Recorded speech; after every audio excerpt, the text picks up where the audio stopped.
everybody. This is a case where if they can do this to me, they can do this to anyone. These are bad people. These are, in many cases, I believe, sick people. When you look at our country, what's happening where millions and millions of people are flowing in from all parts of the world, not just South America, from Africa, from Asia, from the Middle East, and they're coming in from jails and prisons, and they're coming in from mental institutions and insane asylums. They're coming in from all over the world into our country. And we have a president and a group of fascists that don't want to do anything about it because they could right now, today, he could stop it. But he's not. They're destroying our country. Our country is in very bad shape. And they're very much against me saying these things. They want to raise your taxes by 4 times. They want to stop you from having cars with their ridiculous mandates that make it impossible for you to get a car or afford a car.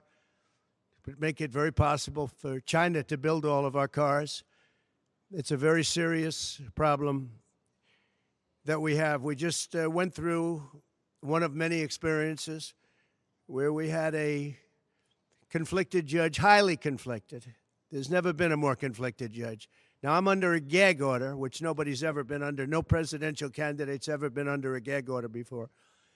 I'm under a gag order, nasty gag order, where I've had to pay thousands of dollars in penalties and fines and was threatened with jail. Think of it. I'm the leading candidate. I'm leading Biden by a lot, and I'm leading the Republicans to the point where that's over. So I'm the leading person for president, and I'm under a gag order by a man that can't put 2 sentences together, given by a court, and they are in total conjunction with the White House and the DOJ, just so you understand. This is all done by Biden and his people. Maybe his people more importantly. I don't know if Biden knows too much about it, because I don't know if he knows about anything. But he's nevertheless the president, so we have to use his name. And this is done by Washington, and nobody's ever seen anything like it. So we have a judge who's highly conflicted. You know what the confliction is. Nobody wants to write about it, and I'm not allowed to talk about it. If I do, he said, I get put in jail. So we'll play that game a little bit longer. We won't talk about it, but you're allowed to talk about it. I hope you do, because there's never been anybody so conflicted as this. As far as the trial itself, it was very unfair. We weren't allowed to use our election expert under any circumstances.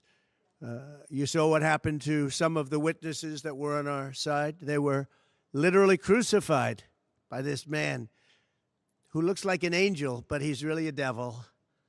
He looks so nice and soft. People say, oh, he seems like such a nice man. No, unless you saw him in action. And you saw that with a certain witness that went through hell. And when we wanted to do things, he wouldn't let us do those things. But when the government wanted something, they got everything. They got everything they wanted.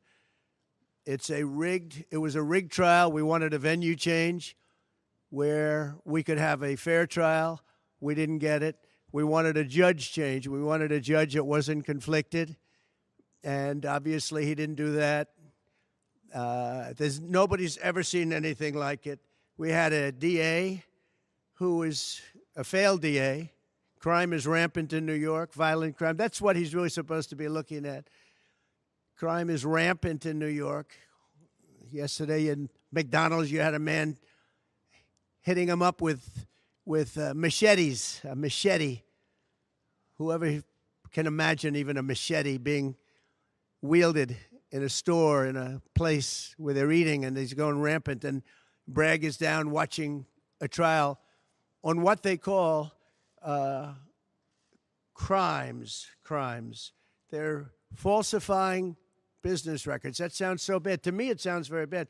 You know, it's only a misdemeanor, but to me, it sounds so bad. When they say falsifying business, that's a bad thing for me. I've never had that before. I'm falsifying. You know what falsifying business records is? In the first degree. They say falsifying business records. Sounds so good, right? It means that legal expense I paid a lawyer, totally legal. I paid a lawyer a legal expense. And a bookkeeper, without any knowledge from me, correctly marked it down in the books. A very professional woman, highly respected, she testified, marked it down in the books as a legal expense. So a legal expense, paid a lawyer, is a legal expense in the books. It's not sheetrock, construction, or any other thing. It's a legal expense. Think of that. This is what the falsification of business records were. And I said, what else are you going to call it? What else are you going to call it? Now, I would have testified. I wanted to testify. The theory is you never testify, because as soon as you testify, anybody, if it were George Washington, don't testify, because they'll get you on something that you said slightly wrong, and then they sue you for perjury. But I didn't care about that. I wanted to. But the judge allowed them to go into everything that I was ever involved in, not this case, everything that I was ever involved in, which is a first. In other words, you could go into every single thing that I ever did. Was he a bad boy here? Was he a bad boy there? And my lawyer said, what do you need to go through? And all you wanted to do is testify simply on this case, because I would have loved to have testified. To this day, I would have liked to have testified. But you would have said something out of whack, like it was a beautiful sunny day and it was actually raining out. And I very much appreciate the big crowd of people outside. That's incredible what's happening. The level of support has been incredible. So the whole thing is legal expense was marked down as legal expense. Think of it. This is the crime that I committed, that I'm supposed to go to jail for 187 years for. When you have violent crime all over this city at levels that nobody's ever seen before, where you have businesses leaving, and businesses are leaving because of this, because heads of businesses say, man, we don't want to get involved with that. I could go through the books of any business person in this city, and I could find things that, in theory, I guess, let's indict him, let's destroy his life. But I'm out there, and I don't mind being out there, because I'm doing something for this country, and I'm doing something for our Constitution. It's very important, far beyond me. And this can't be allowed to happen to other presidents. It should never be allowed to happen in the future. But this is far beyond me. This is bigger than Trump. This is bigger than me. This is bigger than my presidency. And the people understand it, because I just see a poll just came out, the Daily Mail. That was the first one, came out, was done last night right after the verdict, where I'm up 6 points. 6 points from what we already were. We were leading fairly substantially. We're up 6 points in the Daily Mail poll. Now, maybe other polls come out and it says something differently, but a lot of people have predicted it, because the public understands, and they understand what's going on. This is a scam. There's a rigged trial. It shouldn't have been in that venue. We shouldn't have had that judge. He should have allowed us to have an election expert. We had the best expert, most respected expert, head of the Federal Elections Commission. He was all set to testify. He was waiting for 2 days. And when it was his turn, Bragg's people protested, and the judge knocked him out, said you can't testify. He actually said you can't testify for anything having to do with the trial. You can say what the federal elections is. Well, that doesn't help. Everybody knows that. But you can't testify. So essentially, he wasn't able to testify. Other people weren't able to testify. But with these people, they were able to use people salacious. By the way, and nothing ever happened. There was no anything. Nothing ever happened, and they know it. But they were as salacious as they could be, and it had nothing to do with the case, but it had to do with politics. And do you notice the timing? The timing was perfect.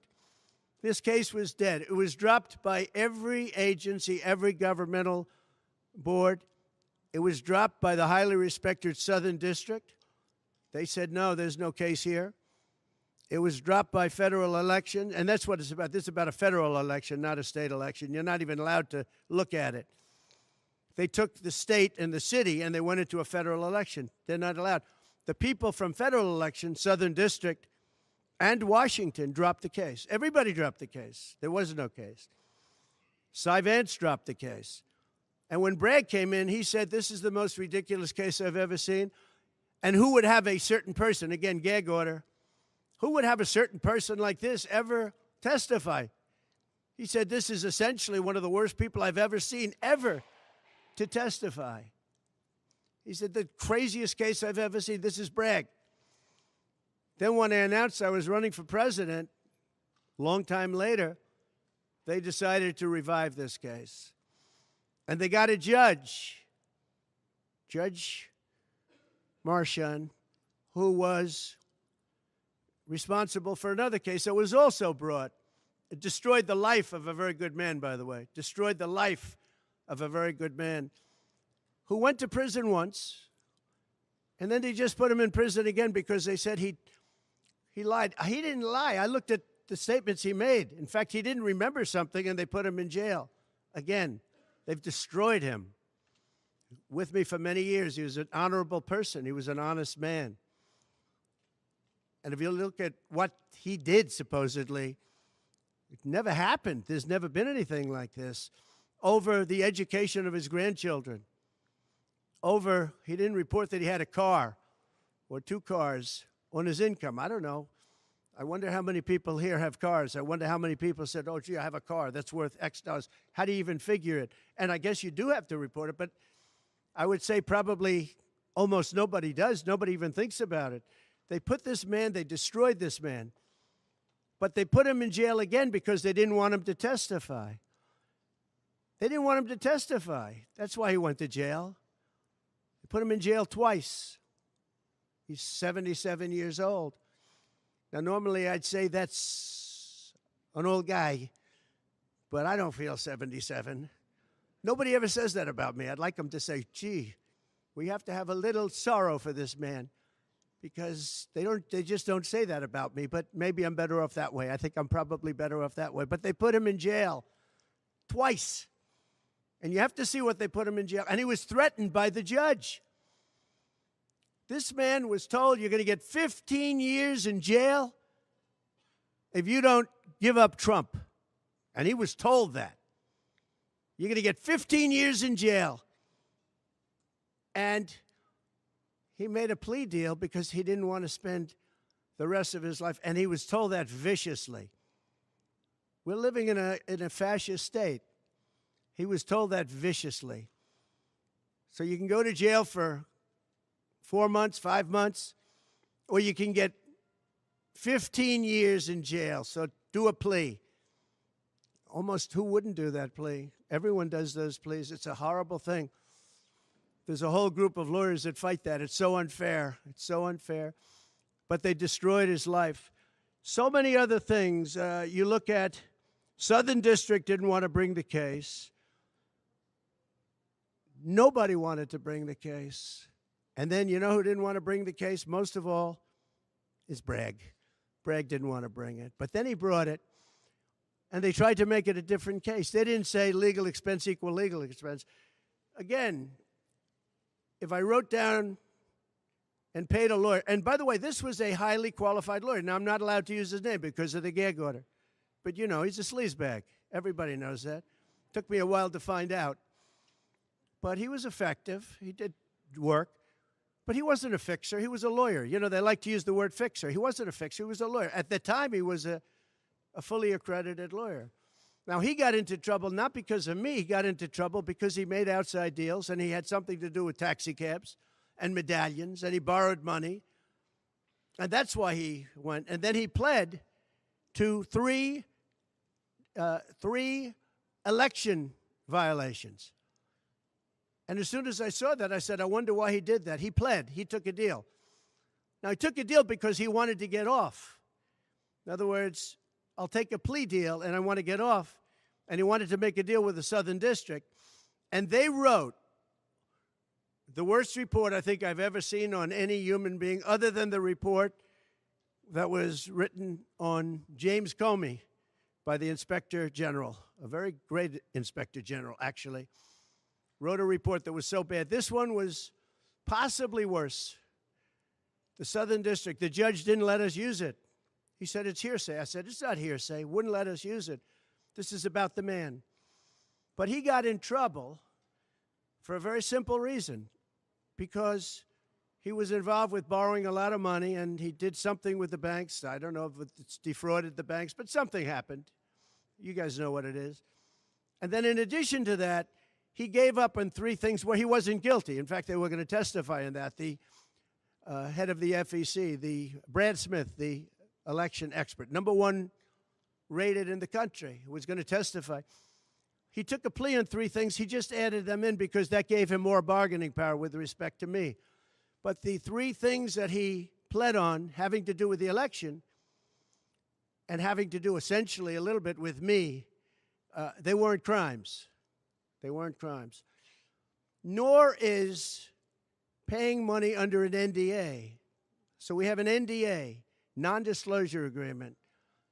It's a big deal, a non-disclosure agreement. Totally honorable, totally good, totally accepted. Everybody has them. Every company has non-disclosure agreements. But the press called it slush fund and all sorts of other things. Hush money, hush money. It's not hush money. It's called a non-disclosure agreement. And most of the people in this room have a non-disclosure agreement with their company. It's a disgrace. So it's not hush money. It's a non-disclosure agreement, totally legal, totally common. Everyone has it. And what happened is he signed a non-disclosure agreement with this person, I guess other people, but it's totally honest. You're allowed to make the payment. You don't have to make it. You can make it any way you want. It's a non-disclosure agreement. And he signed that. And there was nothing wrong with signing it. And this should have been a non-case. And everybody said it was a non-case, including Bragg. Bragg said, until I ran for office. And then they saw the polls. I was leading the Republicans. I was leading the Democrats. I was leading everybody. And all of a sudden, they brought it back. It's a very sad thing that's happening in our country. And it's a thing that I'm honored. In a way, I'm honored. It's not that it's pleasant. It's very bad for family. It's very bad for friends and businesses.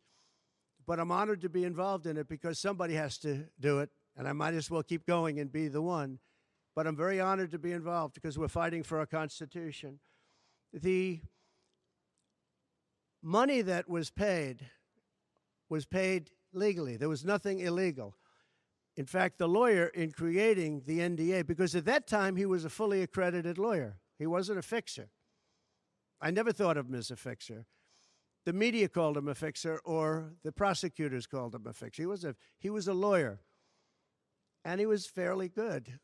Later on, I didn't like what he did. I didn't like, for instance, I didn't like that when I became president, he went around and made deals with companies. When I heard that, he was gone. He was gone. And he had payments coming to him, and a lot of this involved things that are very simple. There was nothing wrong. This was standard stuff, all standard stuff. Everything involved was standard. There was no crime here. In fact, I just watched a couple of the reports. You watched Jonathan Turley, Andy McCarthy, Greg Jarrett. You look at all of these people, Mark Levin, all very talented people, great people, many more. And they don't know me, essentially. They don't know me. They're legal scholars and experts. But I look at them. I watched Turley this morning saying, there's no crime here. Everybody says there's no crime here, except for this DA that's got the city out of control with crime. It's absolutely out of control. So we have an NDA that was signed. We have legal expenses. And here's the thing on legal expenses. You have 100 where they say, they do a charge. I just recorded this out. Falsification of business records in the first degree. It sounds so bad. I said, wow. And even my own lawyers, I get very upset with them because they don't say what it is. They say, well, falsification of legal records is only a felony. Well, that's a lot. It's only they say a misdemeanor. But they try and bring it up to a felony if there's two crimes. They have all these different things. The other thing is they miss the statute of limitations by a lot. because this was very old. They could have brought this 7 years ago instead of bringing it right in the middle of the election. So they missed the statute of limitations. They did everything. Now, let me give you the good news. The good news is, last night, we just got a report this morning, in the history of politics, I believe, maybe I'm wrong, somebody will find that I'm wrong, maybe, but I don't think so. They raised with small money donors, meaning like $21, $42, $53, $38, a record $39 million in about a 10-hour period. No, think of that. I like those people.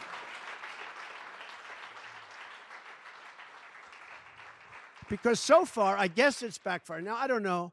I'd rather not have it happen. I don't want to have it backfire. I want to win this thing legitimately, not because they were stupid and did things that they shouldn't be doing. They shouldn't have brought this case. They were saying it this morning. This is a case that should not have been brought. I watched Andy McCarthy say this is a case that should not have been brought. And that was this morning. But they all say that. Every legal scholar has said it. And these are great people. They really understand the law. The other thing, a poll just came out. The first poll, I don't know, maybe others will be bad. But a poll just came out a little while ago. The Daily Mail. Does anybody read the Daily Mail? It's very good. They have a good poll. At least I like it today.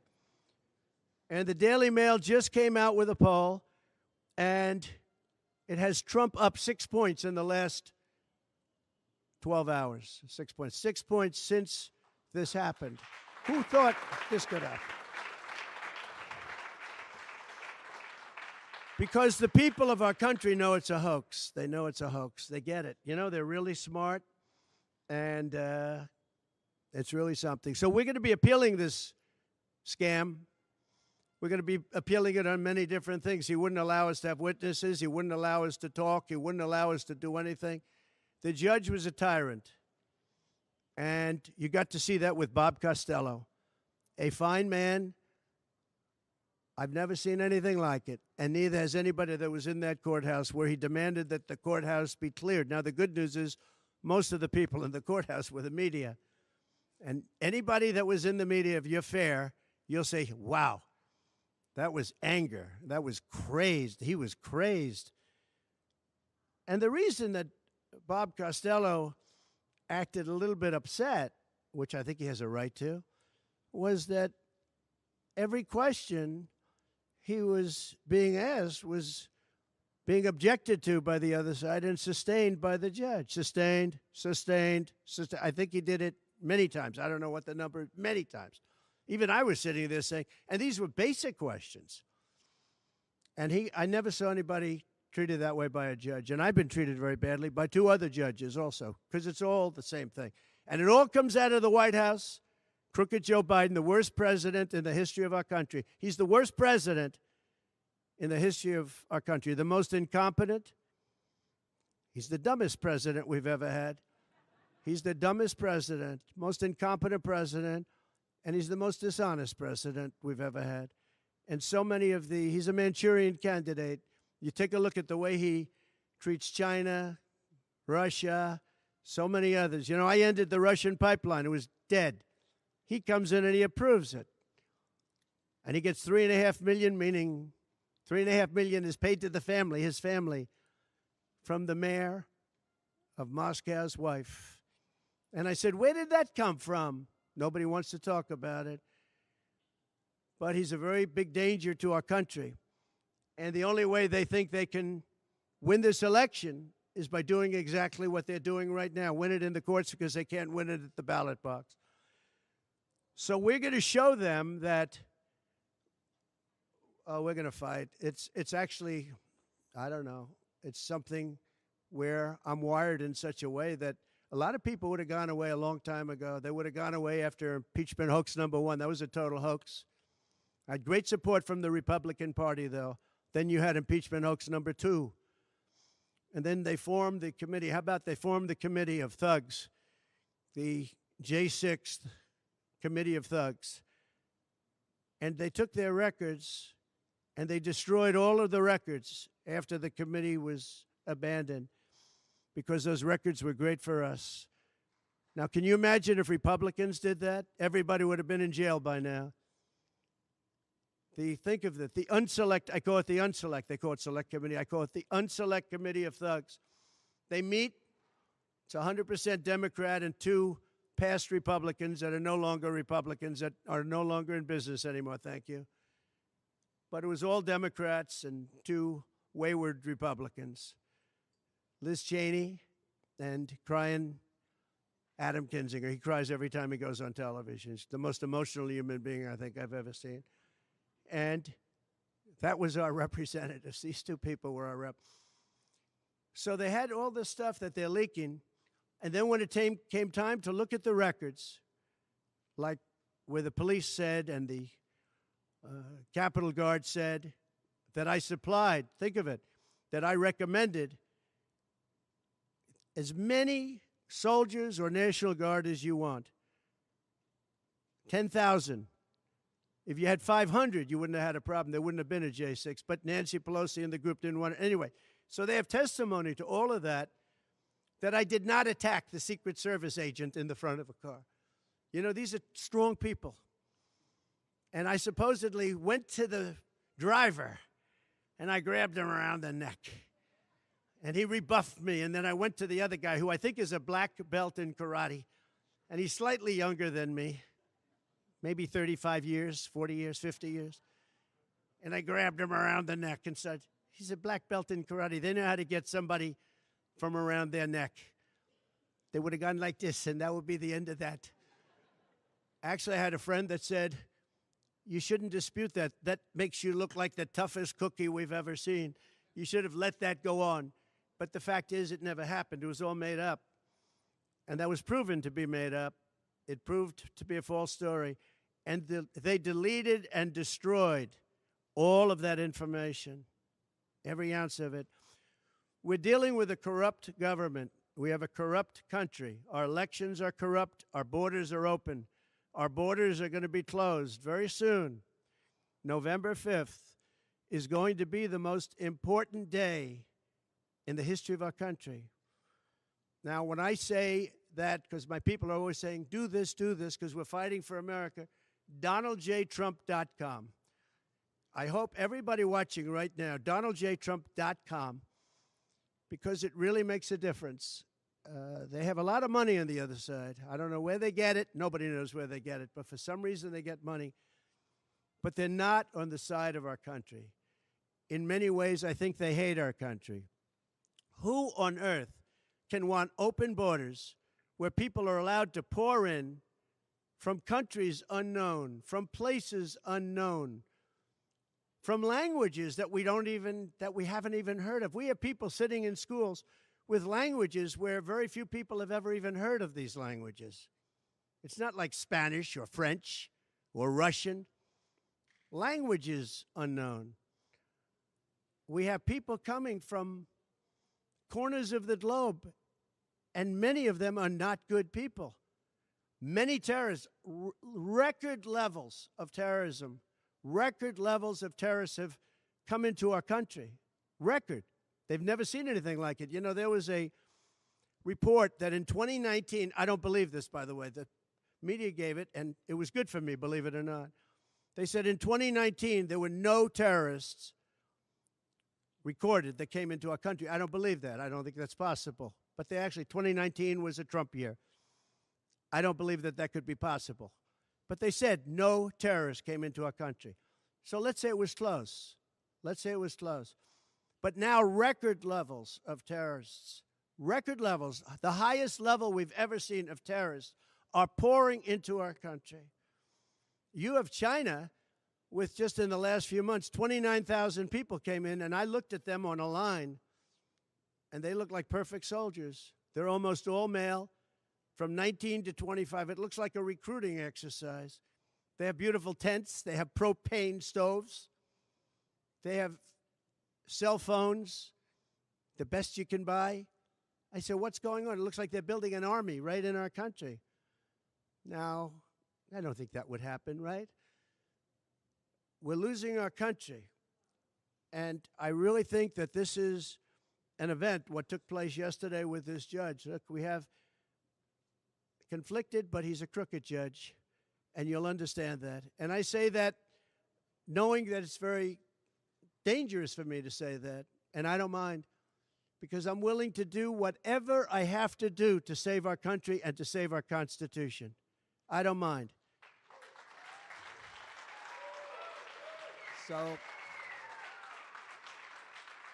So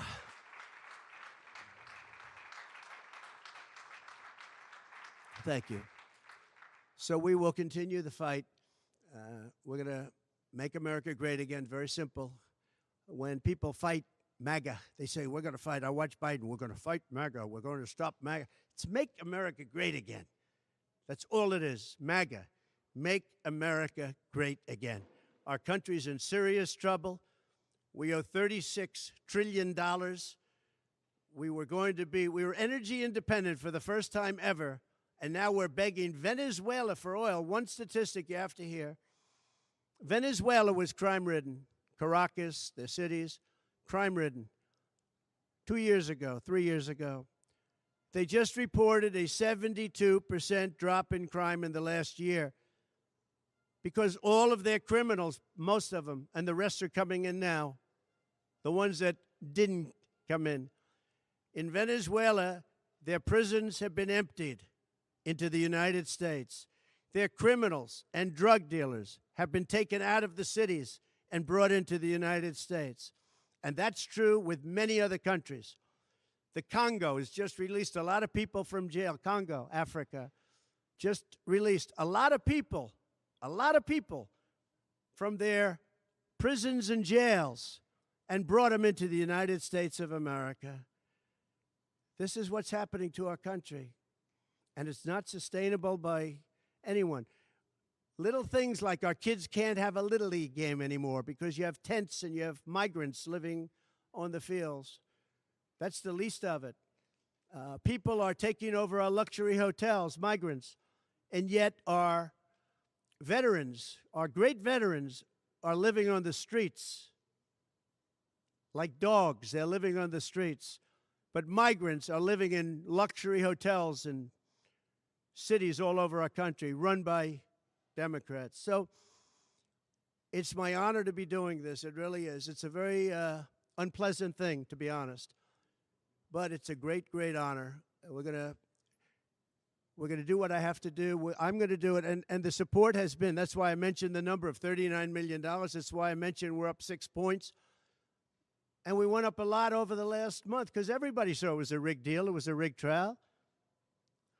But we're going to make America great again. We're going to make it better than ever before. November 5th, remember, November 5th is the most important day in the history of our country. Thank you very much, everybody.